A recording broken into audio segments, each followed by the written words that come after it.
In episode 136 for August 31st, 2020, Uber's former security chief is charged over covering up a 2016 data breach, Facebook pushes for data portability legislation, and how a malicious iOS SDK breached the privacy of millions of mobile users. One piece of privacy advice that I often tell people is to use a webcam cover on your laptop because of the threat of viruses and malware. A webcam cover can also help prevent embarrassing situations like on Zoom calls where you've accidentally enabled your webcam when you actually thought it was disabled. Silent Pocket's reusable and removable webcam stickers are an affordable way to make sure your webcam is protected. Pick up a set for yourself today at silentpocket.com, and don't forget to take 15% off your order by using discount code SHAREDSECURITY.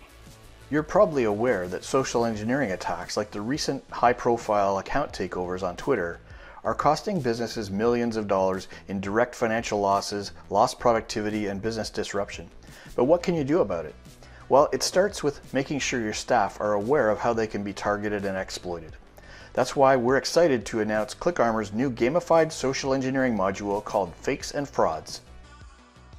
Unlike traditional training, where employees watch the same video every year and they really don't learn much, ClickArmor's game-based training offers learning quizzes, puzzles, and fun exercises that really grab people's attention and get them thinking about real-life threats that they will face in the future. Gamified learning that is visually dynamic and animated is proving to be 80% more engaging, so employees are therefore more motivated to learn defensive skills. When you can show that employees are actually learning, you get a much better return on security awareness training investment. So visit us at clickarmor.ca today to access your free trial of Fakes and Frauds gamified social engineering defense course. Welcome to episode 136 of the Shared Security Show. And this week, joining me is the one and only Kevin Johnson. Oh, wait, let me correct that. The one and only Kevin Johnson in InfoSec. Nope, that's not true either. Is there another Kevin Johnson in InfoSec? The Kevin Johnson at Microsoft. It's like the head of security or something like that. Yeah. And then there's Ken Johnson, who he's very close. I think that there are something like 10,000 Kevin Johnsons in the US, according to that howmanyofme.com site. Yeah. Yes, because when you Google Kevin Johnson, you get basketball player, you get all kinds of Kevin Johnsons. But yep. And I am not a basketball player. You're tall enough to be a basketball player, but you are not a basketball player. I'm not coordinated enough to walk. Nevertheless, dribbling a ball. Fair enough. So how are things going, Kevin? Pretty good. Busy, which is not a complaint. And I have not seen the inside of an airplane in a very long time, which for me is nice. We were just talking about that at work too. I haven't been in an airplane since February, so it's nice actually. My wife is now wondering when I can get on a plane and fly away, but I have totally messed up the processes at home. Yeah, they were used to the fact that 81% of the year I was somewhere else. Yes. Well, let's get into this week's story and stories. And the first story I wanted to start with was the news that federal prosecutors have charged Uber's former chief security officer, Joe Sullivan, for covering up that massive data breach that took place back in 2016. So that was a while ago. If you remember that one, that was where they got hacked. They actually got hacked twice. They got hacked, I think, in 2014, then again in 2016, a large data breach for Uber. And apparently the CISO at the time, Joe Sullivan, paid off the hackers through a bug bounty program. They paid him a $100,000 ransom, basically to keep the incident secret. So he's just now being charged for this, which is a very interesting story. But the reason I call it out is because I'm curious your take on what this ruling means for CISOs. And we talk about it on the show before, and I think we all know this in the InfoSec industry, is CISOs take a lot of heat, right? Yep. For data breaches, for mishandling incidents like this, or outright wrongdoings, which this guy is guilty as charged. Absolutely. What he did was wrong. I don't know that we can say he's guilty as charged. I very firmly believe innocent until proven guilty. Okay, fair enough. But I do believe that it is almost guaranteed he will be found guilty. All right, there we go. I agree with you. He probably is. So what does this mean for CISOs? I mean, I wouldn't want to be a CISO right now. There's just too much heat for, Yeah. I actually think that this one is not going to have a big impact on CISOs. And the reason I think it's not going to have a big impact on CISOs is because it's so easy to show where a CISO actually doing the right thing would not have been charged here. Like we've talked about it before. CISOs often are the scapegoat. All the time. Right? Like they get fired because there was a breach. They get fired because there wasn't a breach and we don't need you anymore. They get fired, right? Like tons of times the CISO is just the figurehead that gets beaten because somebody else messed up. In this case, I think you're right that he's really guilty. And because of that, I think that the majority of CISOs who look at it are going to be like, yeah, that's not me because I'm not dumb enough to pretend it was a bug bounty. And like, there's, I don't know. This is nothing against bug bounties per se, but this is the bug bounty program at Uber was misused to pay hackers off so they wouldn't talk. This is like, let's ignore bug bounties because of the controversy around them. That isn't really a controversy, but italics, quotes, whatever. This would be like the hackers, bad guys, whatever, reached out to him and said, hey, we found some data. And he went to HR and said to HR, could you backdate employment records so that we pretend they were employees? Right? Like, it's as fraudulent, right? The only difference is I've heard the argument, I disagree with the argument that because they had a bug bounty program, it was reasonable to backdate it as bug. I don't agree with that reasoning.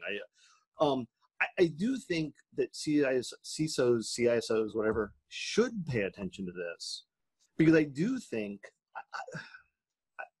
I don't know that I have proof of this, but I do believe that this was not his idea. My understanding was it was presented to him as, we should do this, and he went along with it. Mm-hmm. I think what CISOs really, and I personally believe that everybody should do this, we really need to have an ethical standard that we follow. And I've argued for years about creating an ethical guidance, licensing, whatever. But if what is that stupid song? Oh my gosh, you got to stand for something. It's like an old country western song. Yeah. If you don't stand for something, you'll fall for anything. That's what I think we got here, right? He let his ethics be modified to protect an organization that bluntly didn't deserve the protection. That's what I think CISOs need to pay attention to. We have a job, even if it means we lose our job, even if it means we're the person who decides that we're going to die on that hill. This is a hill he should have died on. He should have said, no, I'm not doing this. And personally, this is something here at Secure Ideas we do quite often. And this isn't pimping a service. We do it internally quite often. We'll throw out an idea to the consultants, to the leadership team. Hey, what happens if we got asked to do this? What do we do? And we'll discuss the ethics around, is that okay to do? What makes it? Sometimes it's because a customer's asked us to do something, and not necessarily bad, just like, we deliver a report and the customer says, hey, I don't think that finding should be on there. We discuss, what does that mean? What is the impact? And I think that that's something that more and more organizations should make sure they're doing. I dang straight believe that CISOs should be working at least with their own team to say, what happens if we get asked to do this? What do we do if the board says, pretend it was a bug bounty, or, right? I believe this is a conversation that they should be having with their attorneys, with their staff, with their management, right? Like, the board, whatever. I think that both directions that needs to be discussed, and I would bet that wasn't being discussed at Uber.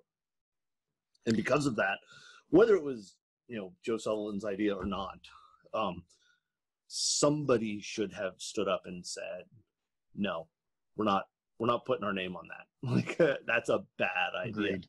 Agreed. I think it's even more obvious that it was a bad idea that they were already answering questions to the Federal Trade Commission. Like, I don't mean to be rude. When the Federal Trade Commission starts asking you questions, you should be paying more attention to what you're doing.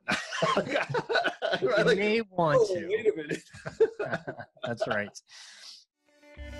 And now a word from our sponsor, Edgewise Networks. The biggest problem in security that remains unsolved are flat networks in cloud and data centers, with unprotected attack paths that allow threats to move laterally to cause data breaches.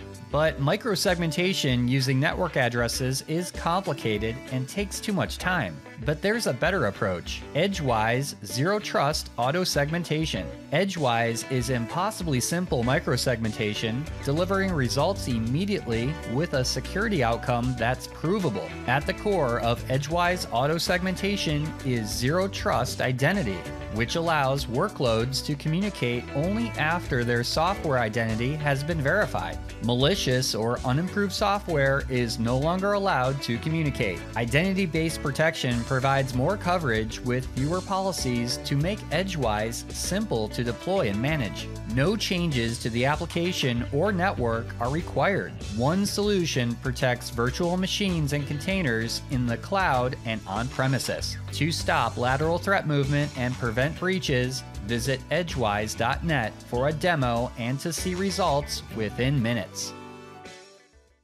Well, speaking of the Federal Trade Commission, the other story this week, which I found interesting, was Facebook is pushing for data portability legislation ahead of an FTC hearing that's going to happen here on, looks like September 22nd.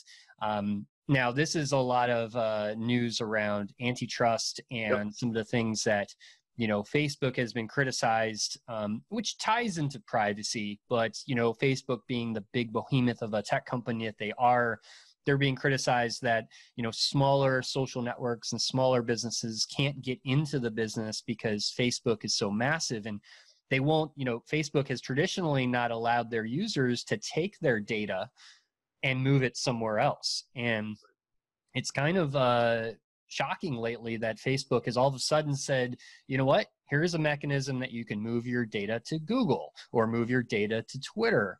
And, besides the privacy issues of, well, what happens to your data when you leave Facebook, right? Like, is it deleted? Where's the copies? All those things. And we've mentioned that on the show. This story, though, I find interesting because I'm seeing more and more instances where Facebook is jumping into legislation and lobbying, saying we need to be involved in these legislative matters. Like, same thing with the national data privacy law that's been debated for, years. And Facebook saying, oh, we need to be involved with that and we need to drive the creation of that. Yeah. It's kind of interesting. I think it's really interesting. I'm going to ignore my core belief that by the time you get to the point where you're legislating it, you've already failed. Right. That's a sure. Random statement for me. Right. But I think it's hilarious. My first read of this article, was, hi, we believe this is the right thing to do. Please pass a law to make us do it. What? What? What? You really think it's the right thing to do? Just do it. I think that, and I'm a jerk. I believe that every bit of data portability that Facebook is rolling out is solely so that they don't have to have somebody else tell them what to do, right? Quite possibly. Let me do it so that I distract, so that you don't make me do it, and that way I can control how it happens. And I think that every single time we look at any statement from Facebook that starts with, oh, to help smaller organizations get into this field, we want to regulate. No, that's crap. You want to keep smaller organizations out, so you want to make the requirement something that's onerous that you can already do easily, but they can't. And that's what I think will be the ultimate impact by this. if they do legislate it based on Facebook's guidance, really what we're doing is we're doing the opposite. We're raising the bar to entry for small organizations. Period. But I will say that I think data portability is important. Absolutely. The ability to go into Facebook and say, let me have all my data in a format that I can give it to somebody else for whatever reason, whether it's, one of the things I saw that was proposed by some people was the ability to take data out of Facebook and build automatically memorial sites for people who have died or passed away or whatever, right? That's awesome. That's a great idea. Saying that the government should manage it for us, there are very few things. There are some things, but there are very few things that I believe that the government is the right people to decide technology. Because we'll have data portability. One really great way that the government will support data portability is by putting backdoors in encryption. And hey, if it's not encryptable, it's portable. That's a great way to look at it. And let's be clear, I am not supporting backdoor encryption. I don't want anybody to walk away. Nobody on this show is supporting that at all. Don't worry. Yeah, no, not at all. So this is interesting. I do think that if the regulation is moving forward, I hope that organizations like the EFF and the ACLU are more involved than Facebook is. Absolutely. Yeah. Absolutely. So the last story this week, I pulled one out here to talk about a popular iOS SDK that has been caught spying on billions of users, actually using it for ad fraud, which is a big thing these days. And so apparently researchers from a cybersecurity firm called Sync, they found that this SDK was being used by about 1,200 apps that had like 1 billion mobile users, which is that's really significant. They didn't name the apps that had this mobile SDK, but I guess first of all, two things. For listeners that might not be familiar with what a mobile SDK is, it might be helpful to explain what that means. And then second, is this more of a trend that we're seeing that, ad networks and, all these interfaces in mobile, not just mobile, but web apps and other things are being hijacked for malicious purposes? Yeah. So the first part of it is the SDK, right? Software development kit. I don't know why I paused before kit, but let's go with it. It is a collection of programming that is available that a developer can use without writing it themselves, right? If you want to make calls to an Amazon Echo programmatically, you don't create that code yourself. You use an SDK from Amazon so that you make a call to the SDK and the SDK handles the guts of that call. I think that's a very simplistic way to explain it, but I think it works. Perfect. Yeah. I'll get comments when people will correct me. But the problem with that is that most of the time, the developers have now had the guts of what's happening abstracted away from them.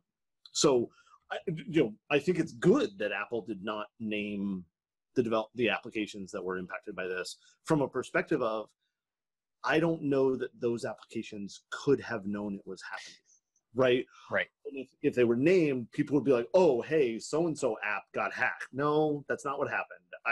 They used an SDK that was thought to be trustworthy and isn't, and that's bad. Maybe they should have told the SDK to pretend to be a bug bounty. But I think that this goes to show, if you didn't realize it already, and I know you and I realize this, that advertising is one of the biggest money parts of the internet. Oh, it's huge. Yeah. And, everybody, ads are dead. No, they're not.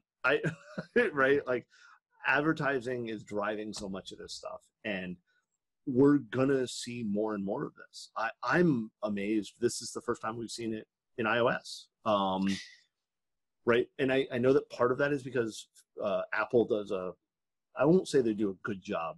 They have a high bar to get past. The walled garden. Yeah.